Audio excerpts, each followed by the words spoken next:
अखंड ज्योति सितंबर 2021। शीर्षक है कुछ अदृश्य पन्ने। चेतना की शिखर यात्रा भाग 228। विगत अंक में आपने पढ़ा कि सन 1975 के कार्तिक मास की गोपाष्टमी के दिन शांति कुंज में पूज्य गुरुदेव के निवास स्थल पर उनका आशीर्वाद लेने एक सूक्ष्म शरीरधारी का आगमन हुआ। पूज्यवर के समक्ष नतमस्तक भाव से उपस्थित ये और कोई नहीं बल्कि 1870-80 के दशक में ब्रिटिश प्रशासनिक सेवा में रहे सर एलन ऑक्टेवियन ह्यूम थे, जिन्होंने अपने कामकाजी जीवन के दौरान तत्कालीन ब्रिटिश सरकार के क्रियाकलापों, नीतियों और फैसलों से जनता में फैले असंतोष को अनुभव किया था। वह इसके समाधान हेतु कुछ प्रभावशाली नेताओं के साथ मिलकर अथक प्रयत्नों से सन 1885 में भारतीय राष्ट्रीय कांग्रेस की स्थापना की थी। अपने शुभ संस्कारों के परिणाम स्वरूप उन्होंने न केवल सिद्ध संतों का सानिध्य प्राप्त किया, वरन देवी योजना के सहभागी बनकर उसे पूर्ण निष्ठा के साथ निर्वहन भी कर रहे थे। परिवर्तन की देवी योजना में रही अपनी भूमिका व भविष्य के संदर्भ में मार्गदर्शन प्राप्त करने के उद्देश्य से उनका पूज्यवर के पास आना हुआ। आइए पढ़ते हैं इससे आगे का विवरण। इस पृष्ठभूमि के बाद हम 1975 की गोपाष्टमी की सुबह पर वापस आते हैं। गुरुदेव के कक्ष में A.O. ह्यूम की वायवीय उपस्थिति में शांति कुंज के एकाध वरिष्ठ कार्यकर्ता भी पहुंचे। उन्हें आभास तक नहीं हुआ कि यहाँ कोई और है और गुरुदेव से कोई अनुरोध या संवाद कर रहा है। कार्यकर्ता अपनी बात कहकर और गुरुदेव के निर्देश लेकर चले गए। इसी ह्यूम को अपना संवाद जारी रखने में कोई कठिनाई नहीं हुई।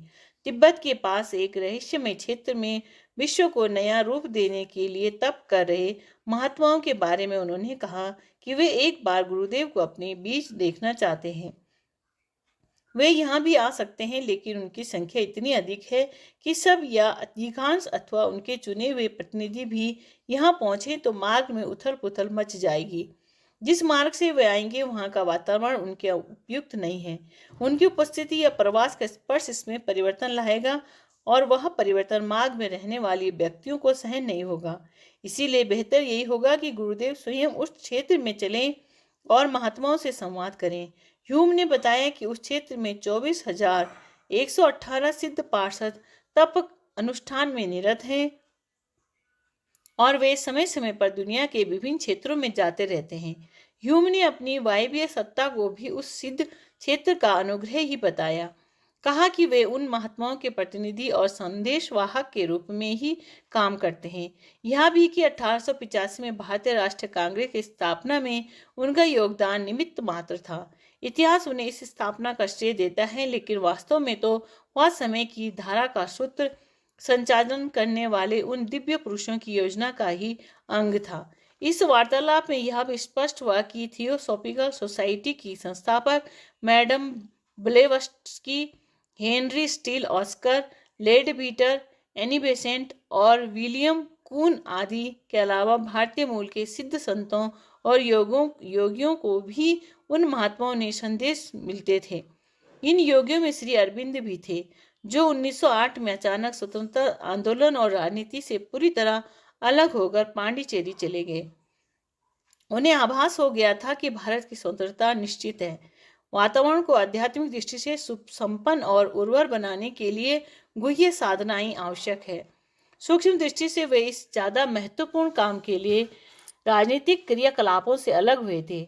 राजनीति में वापस लौटने का अनुग्रह लेकर गए कांग्रेस के वरिष्ठ नेताओं में, जिनमें लोकमान्य बाल गंगाधर तिलक भी थे, से उन्होंने कहा था कि अज्ञात और अदृश्य सत्ता ने भारत के भाग्य में स्वतंत्र होना पहले ही लिख दिया है। उसके लिए प्रत्येक जगत में अलग अलग लोगों के लिए अलग अलग भूमिकाएं निश्चित कर दी गई हैं। कुछ अध्यात्म प्रधान व्यक्तियों को भारत की सूक्ष्म नियति के लिए काम करने का दायित्व दिया गया है। उन्हें वापस लाने का प्रयत्न करते हुए कई राजनेताओं को यह रहस्य गले नहीं उतरा था, लेकिन लोकमान्य तिलक ने इस तथ्य को स्वीकार कर लिया था। वे धार्मिक और सांस्कृतिक अनुष्ठानों से लोक शिक्षण का प्रयास पहले ही कर चुके थे। गणेश उत्सव, गीता रहस्य तथा अथवा कर्म योग शास्त्र और पाठशाला तथा व्यायामशालाओं के माध्यम से लोगों को बल की उपासना और संगठन के लिए तैयार करने की मुहिम उन्होंने 1890 के आसपास ही शुरू कर दी थी। ह्यूम का रहस्य उद्घाटन। ए ओ ह्यूम ने जब गुरुदेव से इस विषय पर चर्चा छेड़ी तो यह भी कहा कि आप स्वयं भी तो 1940 के आसपास अपने मास्टर थियोसॉफिकल गुरु और मार्गदर्शक सत्ता के लिए इसी संबोधन का प्रयोग करते थे कि कहने पर इसीलिए राजनीति में अलग हुए थे। लेकिन मैं यह बात दुनियादारी के हिसाब से कह रहा हूँ, वरना सच्चाई तो यही है कि ना कि आप और मास्टर में क्या अंतर है। कहते हुए ह्यूम ने अपनी आंखों की पुतलियों को अजीब ढंग से नचाया और दोनों हाथों के हथेलियों को दाएं बाएं हिलाते हुए कहा, कुछ नहीं। कहते हुए ह्यूम बस हंस दिए। इसके बाद उन्होंने अपने कोट की जेब से एक कागज निकाला और गुरुदेव के सामने रखा। कागज दरअसल किसी पत्र की प्रतिलिपि था। गुरुदेव ने वह कागज उठाया और देखने लगे। पत्र की कुछ पंक्तियां देखते ही उन्होंने कहा, यह तो स्वामी विवेकानंद की लिखावट लगती है।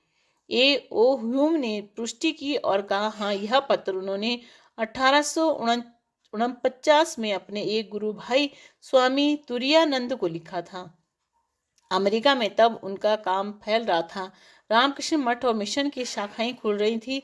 कैलिफोर्निया में एक श्रद्धालु अमेरिका ने उन्हें 160 एकड़ जमीन दान में दी थी ताकि वहां रामकृष्ण मिशन की सांगोपांग स्थापना हो सके और दिशाओं से भी सहयोग मिल रहा था लेकिन उन्होंने भारत वापस आने का मन बना लिया था। स्वामी तुरानंद उन दिनों स्वामी जी के साथ ही प्रवास पर थे और सैन फ्रांसिस्को में वेदांत आश्रम की व्यवस्था बनाने में लगे हुए थे। गुरुदेव ने वह पत्र एक नज़र से देखा और फिर ह्यूम की ओर दृष्टि घुमाई।